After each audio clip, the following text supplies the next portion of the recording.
In this video, I'm going to show you how to update Adobe Reader. First, open Adobe Acrobat Reader on your PC. Once the application is open, you will see the menu option in the upper left-hand corner of your screen. If you do not see the menu option, this means you are using an older version of Adobe Acrobat Reader. In that case, you will see the File option instead. Click on it, and a drop-down menu will appear.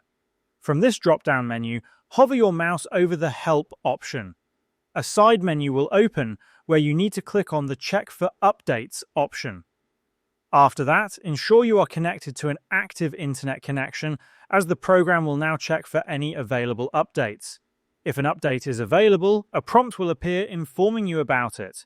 If you wish to install the update, click on Download and Install. Once you do that, the download process will begin.